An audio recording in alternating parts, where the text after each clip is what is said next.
During my freshman year at college, I found myself immersed in a city that was 2 hours away from my hometown.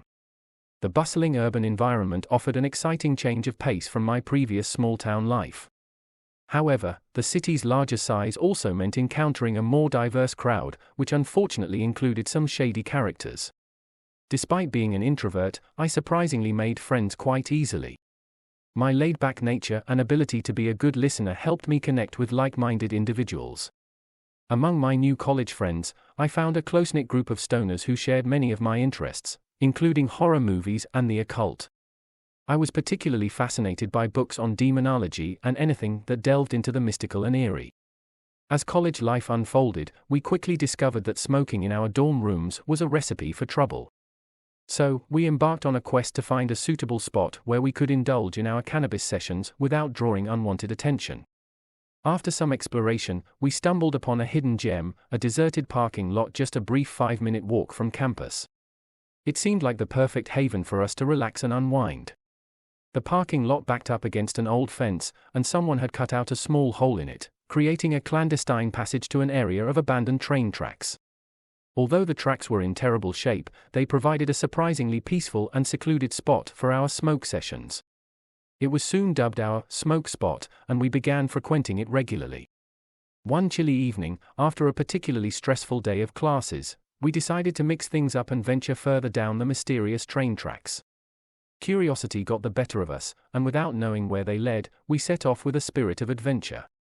The wooded areas on both sides of the tracks created an atmosphere of intrigue as we continued walking. However, our carefree spirits took a sudden turn when, in the distance, we spotted 3 figures approaching us. The closer they got, the more unsettled we felt. It was as if an unexplainable aura surrounded them, a sensation that sent shivers down our spines. As the trio drew nearer, we noticed something peculiar about their movement. 2 guys and a girl, all clad in black, walked in eerie unison, seemingly following an invisible beat. Their silence was disconcerting, and it became apparent that they were not there to engage in casual conversation. Trying to quell our growing unease, one of my friends, Jojo, mustered the courage to greet them, hoping for a friendly response. However, our efforts were in vain as they remained unresponsive, their fixed gazes directed straight ahead. This peculiar behavior left us puzzled and fearful of their intentions. As if sensing our rising fear, the trio quickened their pace, closing the gap between us and them. Panic set in, and an instinctive urge to flee took over. We turned and sprinted back along the tracks, pushing ourselves to our physical limits. Despite the tracks being in terrible condition, our adrenaline-fueled bodies seemed to navigate them with the precision of seasoned athletes. My heart raced, and my breath came in ragged gasps, but the fear of the unknown drove me forward. Finally, as we reached the hole in the fence, I held it open for my friends, urging them to pass through quickly. We didn't stop to catch our breath, but continued running, fear propelling us back to the safety of our dorms. Back in the warmth of our rooms, we were all visibly shaken, both from the chilling encounter and the cold night air. My anxiety, which had been relatively manageable before, flared up, leading to a panic attack. We spent the night comforting one another, grappling with the unsettling experience that had just unfolded. After that terrifying incident, we vowed never to return to our once beloved smoke spot. The place that had provided us with solace and camaraderie now held a dark and haunting memory. Our friendship remained strong, but we collectively decided never to speak of the incident again, as if not mentioning it would somehow erase the lingering unease. The experience served as a sobering reminder that even in the midst of laughter and camaraderie, we must always be vigilant and aware of our surroundings. The once exciting and carefree adventure had turned into a chilling and cautionary tale, forever etched into our memories. We learned that beneath the city's veneer of excitement and possibility lurked an underbelly of unknown dangers. From that point forward, we embraced a newfound sense of caution and wariness, navigating college life with both curiosity and apprehension.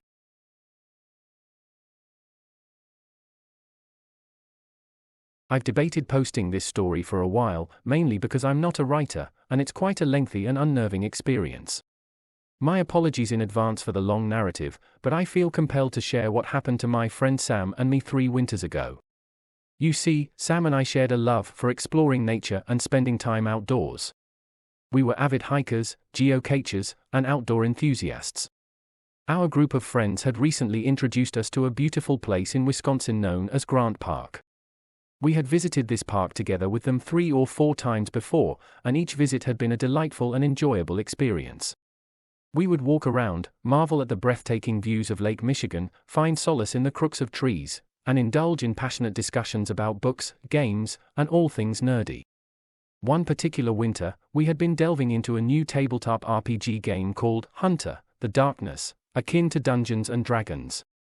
The park's scenic landscapes served as excellent inspiration for our storytelling sessions, and we cherished the magical ambience it added to our game. One day, we decided to venture to the park alone during dusk to capture some picturesque scenes with our camera, intending to use them to enhance our game sessions through Photoshop. Grant Park was vast, with numerous bridges, footpaths, and winding roads scattered throughout. As we crossed a bridge surrounded by dense woods, a car drove by, catching us off guard. The window rolled down, and a guy inside called out to us with an unsettling, "Hey!" We jumped in surprise, but brushed it off and continued our walk across the bridge. However, less than a minute later, the same car returned from the opposite direction, with the driver's side window rolling down again.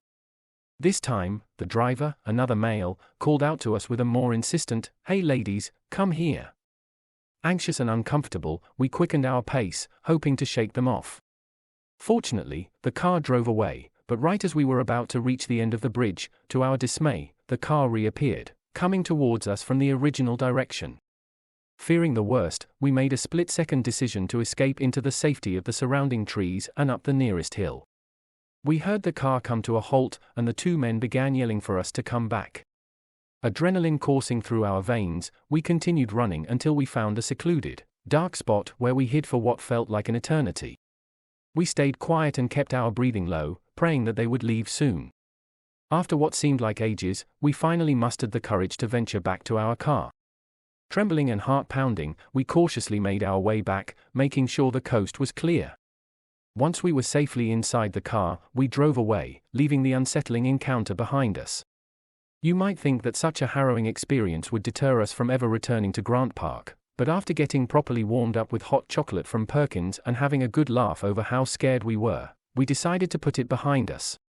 We even returned to the park a few more times, this time with our male friends, and nothing remotely scary occurred during those visits. It was during one of these outings that Sam and I decided to go back to the park, just the 2 of us again. We were confident that our fears from the past were unfounded, especially since we had gone with our male friends without any issues. So, we set out again, armed with our camera, to capture the perfect shots for our game.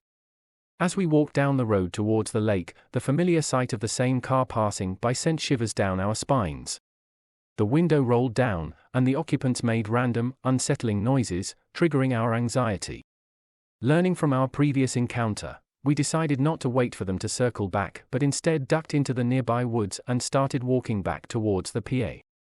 Abandoning the original photo spot, we chose to explore the pier instead and maybe catch some scenic shots of the lake as the sun dipped below the horizon. The pier was situated at the end of a long, thin road leading from the top of a vast grass field, curving down to the parking lot. It was about 200 yards away from the pier, and if you walked down from near the pier to the right side of the parking lot, there was a little bridge leading into a development area with a tennis court next to the preserve. As we continued our trek towards the lake, the same car drove down to the parking lot by the pier. This time, they didn't say anything, but we felt their eyes on us. Uncertain of whether we should proceed to the pier, we slowed down, trying to assess the situation. The car circled around in the parking lot, and when it reached where we had stopped, we made a split-second decision to turn and start walking down the hill. We heard the car's windows rolling down, and when we looked back, we saw 4 guys and a girl inside. Our hearts sank as they yelled greetings at us, and one of them brazenly commented on our appearance, calling us cute. We were dressed in oversized winter coats and hats, making it challenging for them to discern our features, yet their comments were deeply unsettling. The situation escalated further when they suggested we wait for them, taunting us despite our clear discomfort. We ignored them and tried to distance ourselves, but their persistence was unnerving. "We're coming back for you," they yelled as they sped up the hill. Fear gripped us once more, and our instincts kicked in. With our hearts pounding, we made a beeline for the bridge, hoping to find a safe place to hide. The left side of the bridge led to a concrete deck with a drop-off to a ramp about 5 feet tall. If we got off the bridge and quickly jumped down, we could avoid being seen from the other side if we ducked down. Once under the bridge, we heard the car speeding back down the hill, and all 4 doors opened and closed. Panic set in as they screamed and laughed, their voices echoing in the vicinity. "Come here, girls. We'll be nice. We just want to play," they shouted menacingly. Most of them ran down the pier, but 2 individuals lingered behind, discussing their plans for finding us. Terrified and huddled together, we waited in silence as the minutes passed by. The bridge area was eerily quiet, and we dared not move or make any sound. Finally, we decided to cautiously peek out to see if the 2 remaining individuals had left so we could find a way to escape. We spotted one of them on the other end of the bridge, and he spotted us too. He yelled to his companions, alerting them to our presence, and then began running across the bridge towards us. With adrenaline surging through our veins, we didn't hesitate and took off towards the development area. Our hearts raced as we ran around the side of a tennis court, with 3 of the guys still in pursuit. Although one was getting dangerously close, the others were gaining ground rapidly. In a desperate bid to escape, we quickly turned between 2 houses in the subdivision, hoping to lose them in the labyrinth of streets. It was a tense moment as we tried to navigate through unfamiliar territory while staying hidden. Thankfully, fortune favored us, and we didn't encounter them.